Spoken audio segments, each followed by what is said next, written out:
تغني شفاعتهم شيئا إلا من بعد أن يأذن الله لمن يشاء ويرضى. Susah dan senang itu sudah jadi bagian dari kehidupan. I want to tell you the best journey of my life.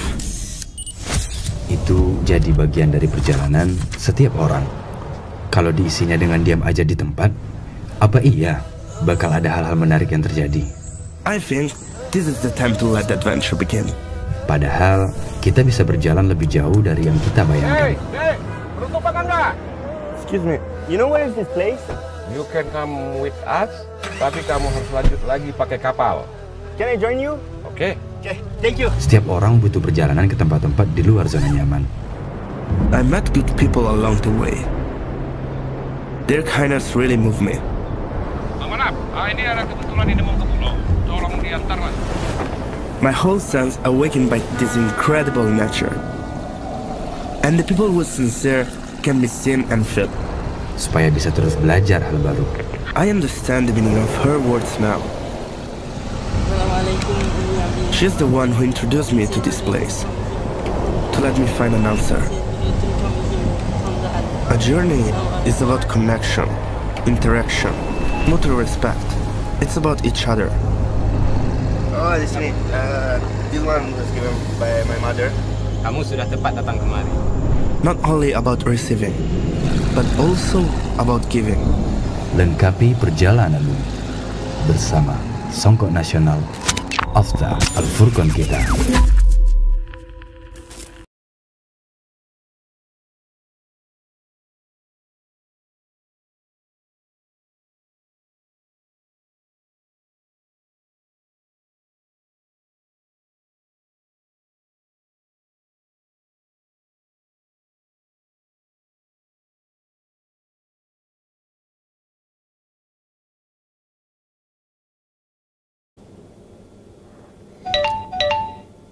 Bismillahirrahmanirrahim. Assalamualaikum warahmatullahi wabarakatuh.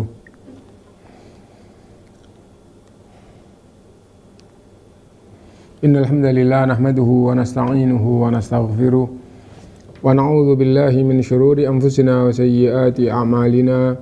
Man yahdihillahu fala mudilla lahu wa man yudlil fala hadiyalah. Wa asyhadu an la ilaha illallah wahdahu la syarika lah. وأشهد أن محمدا عبده ورسوله يا أيها الذين آمنوا اتقوا الله حق تقاته ولا تموتن إلا وأنتم مسلمون يا أيها الناس اتقوا ربكم الذي خلقكم من نفس واحدة وخلق منها زوجها وبث منهما رجالا كثيرا ونساء واتقوا الله الذي تساءلون به والأرحام إن الله كان عليكم رقيبا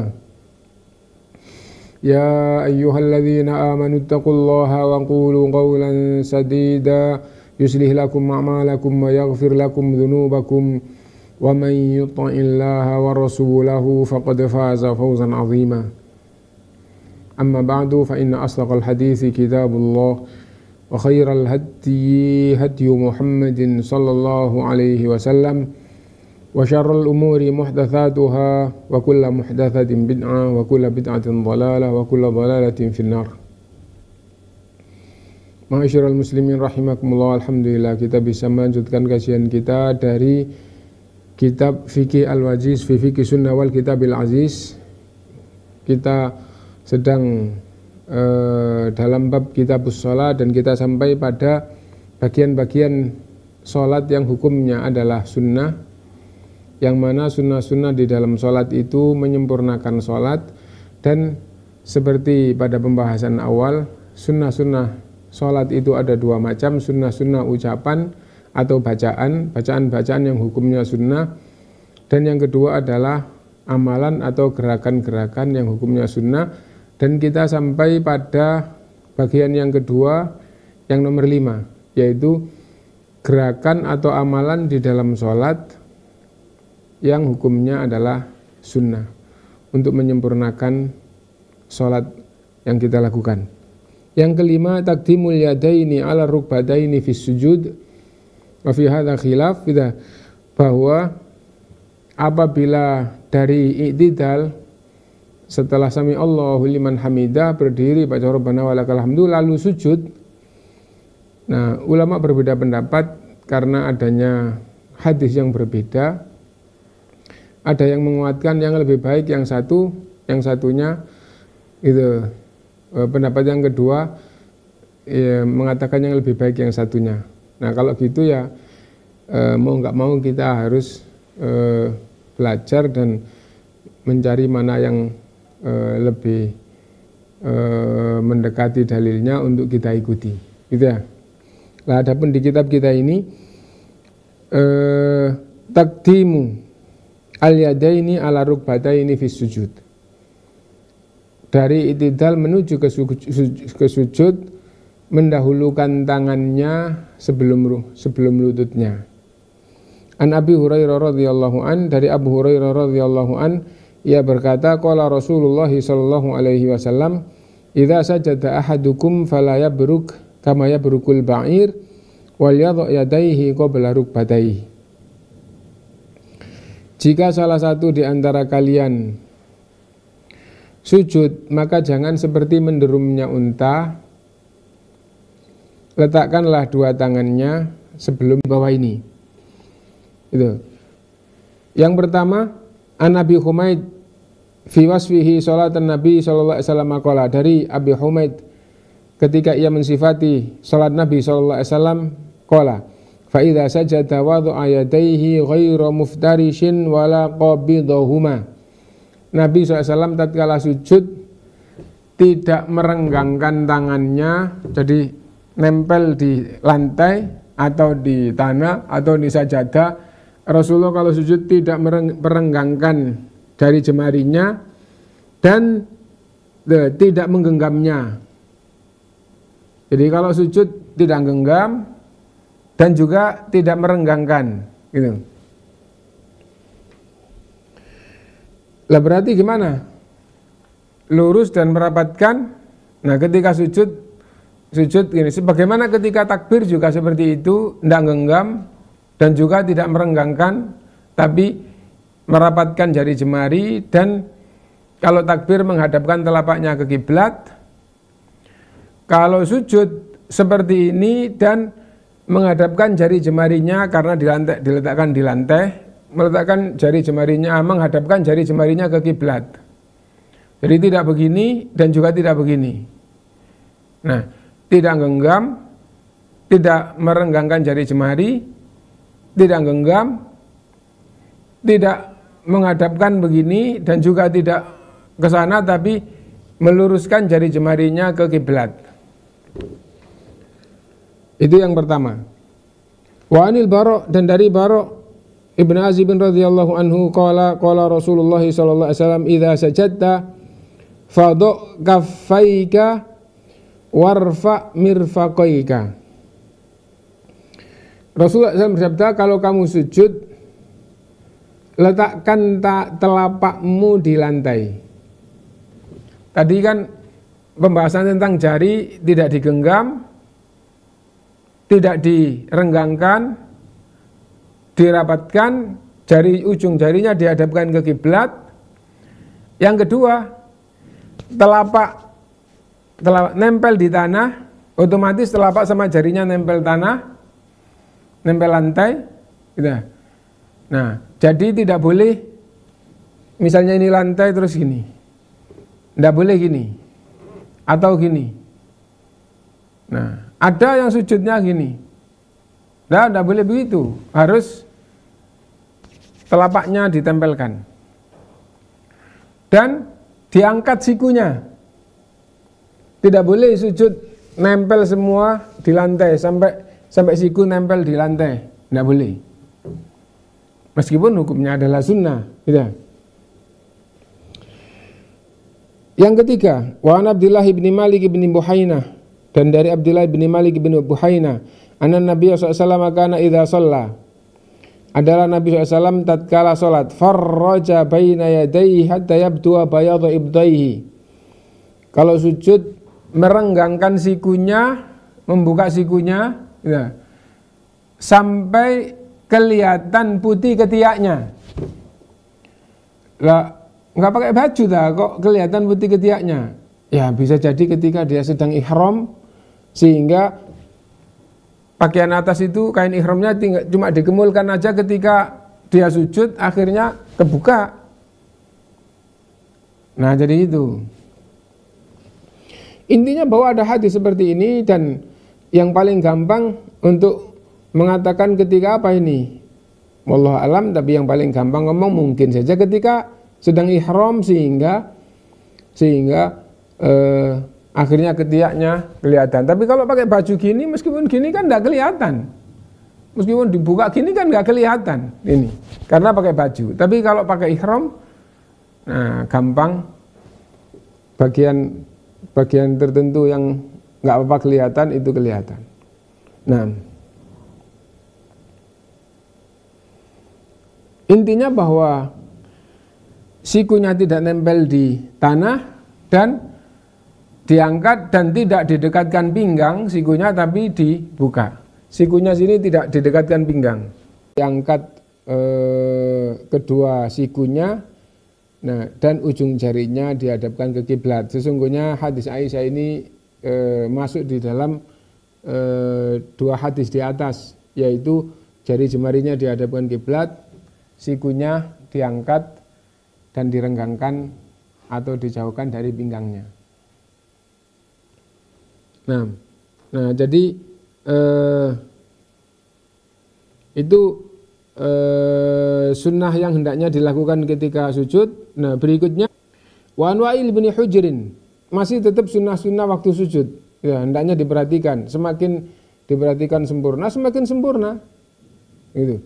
An Wa'il bin Hujrin qala, dari Wa'il bin Hujr ia berkata, ataitul Madinata faqultu, aku datang ke Madinah dan aku bertekad, la'anzuranna ila salati Rasulillah SAW, sungguh aku akan melihat dan memperhatikan seperti apa salat Rasulullah SAW. Fadzakara ba'dul hadis, lalu ia riwayatkan beberapa hadis. Waqala tsumma hawa fasajada, lalu Rasulullah ketika salat dari berdiri kemudian turun untuk sujud. Fasara ra'suhu baina katifai, ya. Dan tatkala sujud kepalanya di antara dua tangannya. Jadi posisinya itu kayak gini, gitu. Nah, jadi boleh posisi sujud itu sama dengan posisi tangannya waktu sujud itu posisinya sama dengan ketika takbir, boleh. Di pundak gini boleh, waktu sujud juga akhirnya posisi gini, berarti tangannya sejajar dengan pundak, gitu. Dan boleh juga gitu seperti ini. Dan yang diriwayatkan oleh Wa'il bin Hujr ini kepalanya di antara dua tangannya. Itu. Wa anna Nabi sallallahu alaihi wasallam kana idza sajada dhamma asabi'ahu, dan Nabi SAW mengumpulkan jari jemarinya. Nah ini maknanya sama dengan yang tadi di atas, tidak boleh merenggangkan jari jemarinya tapi dikumpulkan, ya. Wa kana Rasulullah SAW idza sajada wada'a yadayhi bil ardi istaqbala bi kaffaihi wa asabi'ihil qiblah. Dan adalah Rasulullah SAW apabila sujud meletakkan tangannya di tanah dan menghadapkan jari-jarinya ke kiblat, sama saja gitu ya. Nah kesimpulannya bahwa tatkala sujud disunahkan satu dari tangannya, jari jemarinya menghadap kiblat, tidak renggang dan tidak menggenggam, tapi lurus rapat menghadap kiblat. Telapaknya diletakkan di tanah, sikunya tidak di tanah dan tidak dipepetkan di pinggang, diangkat dan direnggangkan dari pinggang. Nah, dan posisi kepala dengan tangan bisa sejajar dengan kepala, bisa sejajar dengan pundak. Nah itu sunnah-sunnah yang menyempurnakan sholat yang hendaknya diperhatikan tatkala sujud. Yang ketujuh, ayyakuna julusuhu baina sajdataini alal hayati allati tadammanatha hadhil ahadits. Sunnah-sunnah ketika duduk di antara dua sujud adalah seperti hadis-hadis berikut ini. Dari Aisyah radhiyallahu anha, ia berkata, wa kana yafrishu rijlahul yusra wa yansibu rijlahul yumna. Nabi SAW merobohkan atau membentangkan kakinya yang kiri dan memberdirikan kakinya yang kanan. Ketika duduk di antara dua sujud, kaki yang kiri dirobohkan, kaki yang kanan diberdirikan. Wa ani bin Umar radhiyallahu anhu maqala min sunnatis salati an tansibal qadamal yumna wastiqbalu bi asabi'i hal qiblah wal julusu 'alal yusra. Termasuk sunnah di dalam salat adalah kaki yang kanan diberdirikan, ujung jarinya ditekuk dihadapkan ke kiblat. Jadi enggak, misalnya ini lantai enggak begini tapi ditekuk gini jari kakinya. Ya, supaya ujung jarinya menghadap kiblat dan duduk di atas kakinya yang kiri. Kaki yang kanan diberdirikan, ujung jarinya dihadapkan kiblat, ya, dan duduk di atas kakinya yang kiri dirobohkan. Wa an Taus, dan dari Taus qala qulna li Ibnu Abbasin fil iq'a 'alal qadamain. Taus bertanya kepada Ibnu Abbas radhiyallahu an tentang duduk iq'a, duduk di atas dua kakinya diberdirikan sama, ditekuk sedikit, terus dua tumitnya diduduki. Itu disebut dengan duduk iq'a.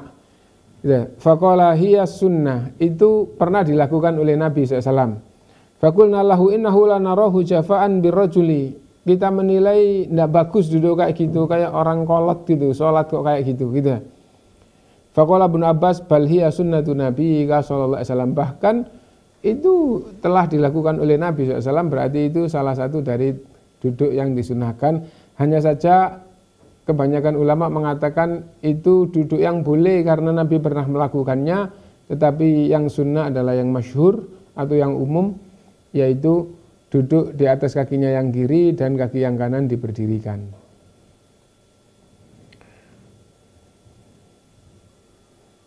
Berikutnya yang ke-8, alla yanhadhu minas sujudi hatta yastawiya jalisan. Duduk sampai sempurna duduknya. Sampai sempurna, sampai tumaknina dalam keadaan duduk.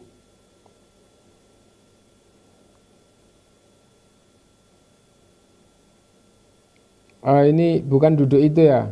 Jadi dari sujud ke berdiri, duduk dulu sampai posisi duduknya sempurna. Ya.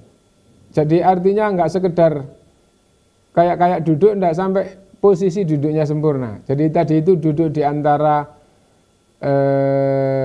dua sujud kan, merobohkan yang kiri, merobohkan kaki kiri, duduk di atas kaki yang kanan. Lah setelah itu sujud lagi, terus mau berdiri ke rakaat yang kedua itu duduk dulu.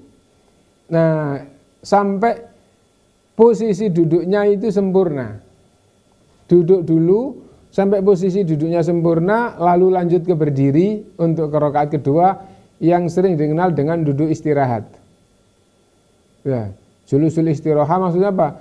Jadi dari sujud tidak langsung berdiri, tapi dari sujud itu Allahu Akbar posisi duduk, terus setelah posisi duduk lanjut ke posisi berdiri. An Abi Kilabah, dari Abi Kilabah qala akhbarana Malik ibnul Huwairits. Malik ibnul Huwairits memberitahukan kepadaku annahu ra'an Nabiyya sallallahu alaihi wasallam, bahwa dia melihat Nabi SAW yusalli. Nabi sedang salat. Fa idza kana fi witrin min salatihi lam yanhab. Apabila salat witir setelah sujud yang kedua tidak berdiri lagi. Gitu. Hatta yastawiya qa'idan.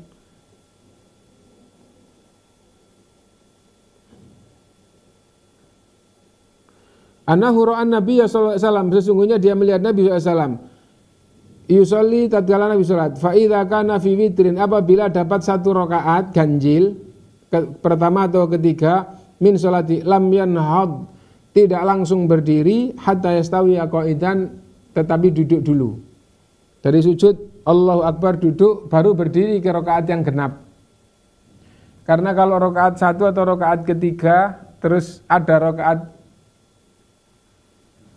yang keempat, kan setelah rakaat ketiga berdiri lagi, setelah rakaat pertama berdiri, itu ya, ke rakaat yang genap.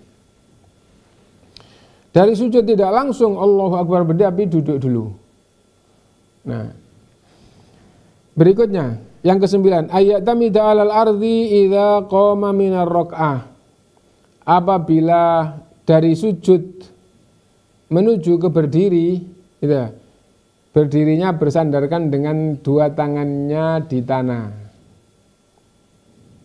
Jadi tangannya tidak bersandar di lutut waktu berdiri, tapi bersandarnya di tanah. Jadi ketika berdiri itu tangannya di tanah, terus berdiri.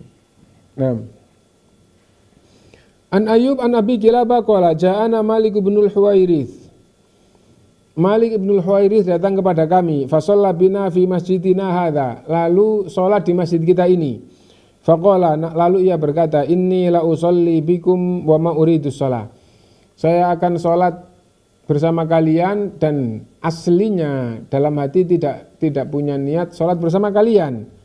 Walakin uridu an uriyakum kaifa ra'aitun nabiyya sallallahu alaihi wasallam. Akan tetapi saya salat bersama kalian di sini karena ingin memberitahukan kepada kalian seperti apa salat Rasulullah SAW yang saya lihat.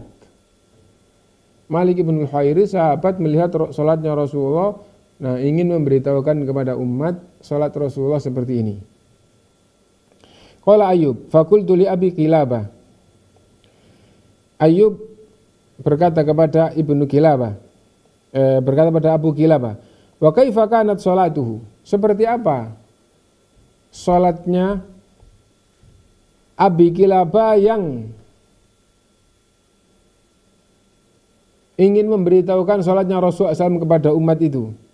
Qala mithla salati syekhina hadza, yakni Amr ibnu Salamah, seperti salat syekh kita ini, yaitu Amr ibnu Salamah. Qala Ayyub, wa kana dzalika syekh yutimmu takbir, dan Syekh Amr ibnu Salamah kalau takbir sempurna, Allahu Akbar, sempurna, ya. Kadang-kadang kalau kita sholat mendengar imamnya itu Allahu Akbar, bukan Allah, bukan itu, tapi Allahu Akbar. Nah itu gampangnya dia baca Allah tapi A-nya tidak keras atau terlalu sambung gitu. Oh, jadi kelihatannya bukan Allah tapi Allahu Akbar. Nah, kalau salam, Assalamualaikum, bukan Assalamualaikum begitu, tapi Assalamualaikum, kedengarannya gitu. Nah, dikatakan di sini Amr ibnu Salamah ketika takbir sempurna baca takbirnya. Wa idza rafa'a ra'sahu an sajdati tsaniyah jalasa wa tamada 'alal ardi tsumma qama. Dan apabila dari rakaat pertama menuju ke rakaat kedua duduk dulu, maksudnya dari sujud kedua, sujud duduk, sujud lagi, dari sujud menuju ke rakaat kedua berdiri, Allahu Akbar, duduk dulu, baru 2 tangannya bersandar ke tanah terus berdiri. Nah itu. Berikutnya, wa yakuna julusahu fit tasyahudaini ala ma jaa fi hadhil ahadits. Sunnah-sunnah ketika duduk tahiyat. An Abi Humaid annahu qala fi wasfihi salatan Nabi sallallahu alaihi wasallam, fa idza jalasa fi rak'ataini jalasa ala rijlihil yusra. Apabila sudah 2 rakaat duduk, maksudnya duduk tahiyat awal, duduk di atas kakinya yang kiri, wa nasobal yumna, dan memberdirikan kakinya yang kanan. Wa idza jalasa fi rak'atil akhirah qaddama rijlahul yumna. Wa idza jalasa fi rak'atil akhirah qaddama rijlahul yusra. Tapi jika duduk di tahiyat akhir, memajukan kakinya yang kiri. Tadi kakinya yang kiri dirobohkan terus diduduki. Nah, Tapi kalau tahiyat akhir kakinya dimajukan. Nah, kakinya dimajukan. Wa nasobal ukhra, dan kakinya yang satu diberdirikan. Wa qa'ada ala maq'adihi, dan duduk di lantai. Jadi kalau tahiyat akhir kakinya dimajukan. Kalau tahiyat awal kaki kiri dirobohkan, diduduki. Kalau tahiyat akhir kaki kiri dimajukan dan duduknya di lantai. Dan kaki kanan selalu berdiri. Kalau tahiyat awal disebut dengan duduk iftirosh. Iftirosh artinya terbentang, kaki kirinya dibentangkan. Ya. Nah, kalau tahiyat akhir namanya duduk tawarruk. Duduk tawarruk, duduk yang kaki kirinya dimajukan dan duduknya di lantai. Dan posisi badannya cenderung akhirnya miring gini. Ya, kenapa ya? Karena posisi kakinya tadi itu, posisinya kaki dua-duanya ada di kanan, duduknya di lantai, yang kanan diberdirikan, akhirnya posisi cenderung miring gitu ya. Wa ani Ibnu Umar, dan dari Ibnu Umar radhiyallahu anhu ma'anna Rasulullah sallallahu alaihi wasallam, sesungguhnya Rasulullah sallallahu alaihi wasallam karena idza jalasa fi sholati, adalah tatkala duduk waktu salat. Wa akafahul yumna ala fakhidhil yumna, telapak tangannya ditaruh di pahanya yang kanan. Wa qabadha asabi'ahu kullaha, dan seluruh jari jemarinya digenggam. Wa asyara bi usbu'ihi allati talil ibham, lalu berisyarat dengan jari telunjuk. Wa wada'a kafahul yusra ala fakhidhil yusra, dan meletakkan telapaknya yang kiri di pahanya yang kiri. Jadi kalau tahiyat awal maupun tahiyat akhir, dua telapaknya di atas paha, telapak tangan di atas paha kanan, telapak kiri di atas paha kiri, lalu digenggamkan terus diisyarat dengan jarinya. Itu. Wa Nafi, dan dari Nafi qala kana Abdullah bin Umar radhiyallahu anhuma idza jalasa fi sholati, adalah Ibnu Umar radhiyallahu anhuma apabila duduk waktu salat, wa ayadaihi ala rukbataihi, meletakkan kedua tangannya gitu, di dua lututnya, wa asyara bi usbu'ihi wa atba'aha basarahu, dan berisyarat dengan tari telunjuknya dan pandangannya itu ke ujung jari telunjuknya. Summa qala Rasulullah lahiya asyaddun ala syaitani minal hadid, yakni sababa itu. Nah, karena pandangannya mengikuti gitu, dan jarinya gitu. Kalau turun diikuti, kalau naik diikuti, digerakkan gitu. Nah, dan Rasulullah SAW bersabda lahiya asyaddun ala syaitani minal hadid. Sungguh gitu, geraknya isyarat dan geraknya jari ini dirasakan oleh syaitan lebih keras dibandingkan dengan pukulan besi. Jadi kalau orang itu dipukul dengan pukulan besi, itu rasanya sakit, misalnya cambuk dari besi dicambukkan, kira-kira rasanya gimana? Syaitan lebih sakit tatkala orang Islam itu sholat, jarinya berisyarat dengan jari telunjuknya kemudian digerakkan, syaitan itu merasakan lebih sakit dibandingkan dengan orang dipukul dengan cambuk besi. Dan dengan itu maka telah selesai dari sunnah-sunnah sholat, baik sunnah qauliyah maupun sunnah fi'liyah, dan semua sunnah-sunnah tadi itu adalah menyempurnakan sholatnya. Dan di awal telah kita pahami bersama bahwa gambaran kesempurnaan sholat dengan sunnah-sunnah itu seperti kita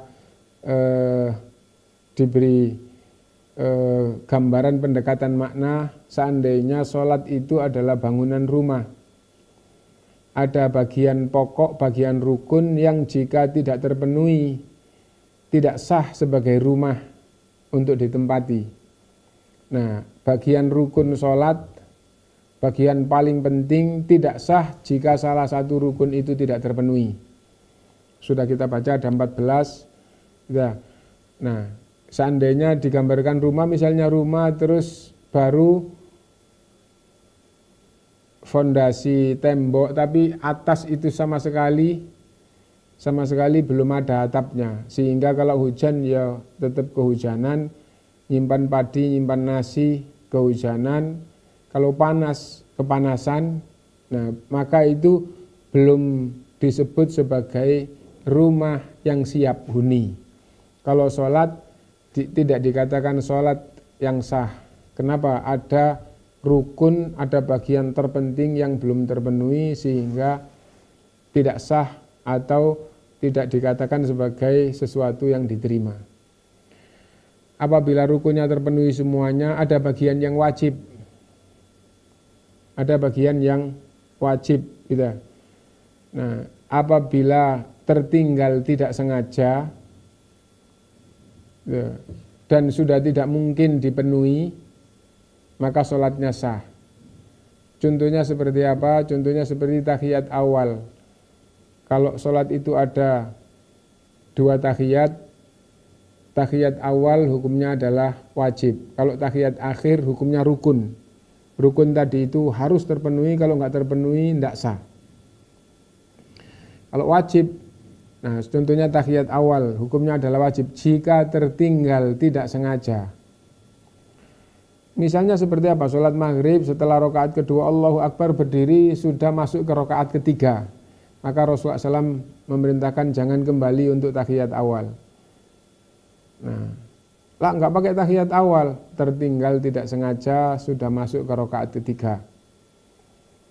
Nah, ada perintah sujud sahwi sebelum salam.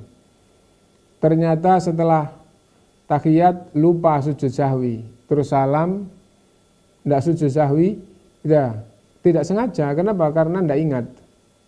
Setelah salam selesai, terus wudhunya batal. Tapi sudah salam, sudah selesai. Setelah wudhunya batal, terus sadar, lo lupa tidak tahiyat awal, harusnya sujud sahwi sebelum salam, lupa nggak sujud sahwi, setelah salam, sekarang wudhunya sudah batal. Sholatnya sah karena yang tertinggal itu wajib, tertinggal tidak sengaja. Itu yang wajib. Kemudian kalau digambarkan tentang rumah, nah yang wajib misalnya apa? Misalnya daun pintu. Rumah harus ada daun pintunya, nggak boleh dengan sengaja tidak ada daun pintu. Tapi wah betul-betul sudah habis dananya, tidak bisa lagi untuk beli kayu buat daun pintu. Lah terus gimana? Ya udah ditutup pakai korden. Masih bisa tinggal di rumah. Lalu nanti kalau ada orang jelek ya bisa saja masuk. Tapi gimana lagi? Tapi tinggal di rumah sudah tidak apa-apa. Nanti akhirnya ada triplek. Sementara kalau ditutup dengan triplek, diganjel kayu. Nah itu rumah masih sah ditempati, hujan terlindungi dari hujan, panas terlindungi dari panas, punya rumah ditempati, tapi daun pintu belum ada, daun jendela belum ada. Itu adalah bagian yang wajib. Tidak boleh tidak dipenuhi dengan sengaja. Uangnya ada, kayu ada, itu. Nah, tukang ada, nah kok nggak kerjakan, gitu. Nah, akhirnya tercela, gitu. Jendelanya nggak ada, asal ditutup sama, nah jadi kayak gitu. Dapurnya ndak ada, air ndak ada, nah gitu ya. Rumah apa kayak gini? Ya kan rumah bisa ditempati, ya tapi rumah terus ndak ada air, ndak ada gampangannya toiletnya. Nah, tapi fungsi rumahnya, ya fungsi, tapi akhirnya bangun-bangun harus keluar mau wudhu keluar, mau buang air keluar. Zaman dulu lah banyak kayak gitu. Nah di zaman sekarang itu gampangannya jadi kebutuhan yang sangat penting, tapi tetap nggak ada pun sah rumah itu ada. Nah itu adalah bagian yang wajib. Gampangnya untuk pendekatan makna itu. Lalu yang paling banyak adalah sunnah. Lantainya belum diplester, baru tanah dihalusin tok. Sah sebagai rumah, tapi siapapun yang melihat itu, wah nggak indah. Nggak sempurna, nggak indah. Temboknya baru tatanan bata di belakang kita ini gampangannya belum selesai, tapi memang ini keindahan pakai bata yang seperti ini.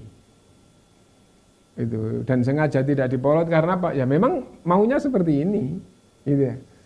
Nah, jadi itu. Adapun yang tatanan bata tukang bangun di awal terus nggak dihalusin, nggak dicat. Nah, itu semua itu adalah mengindahkan, itu adalah sunnah. Nah, sunnah sholat juga mengindahkan sholat ini, menyempurnakan sholat ini di hadapan Allah Subhanahu wa Ta'ala.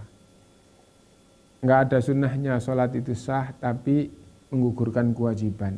Sholatmu jelek tapi kamu sudah gugur kewajiban sholat. Mendapatkan pahala sebagai melakukan kewajiban tapi keindahan-keindahan lain, pahala-pahala lain tidak ada.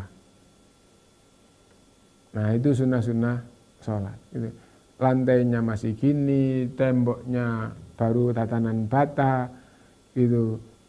Kusen sama daun pintu, kusen sama daun jendelanya itu kayu masih asli, belum di amplas, belum dihalusin, belum dicat, belum belum dipelitur gitu ya.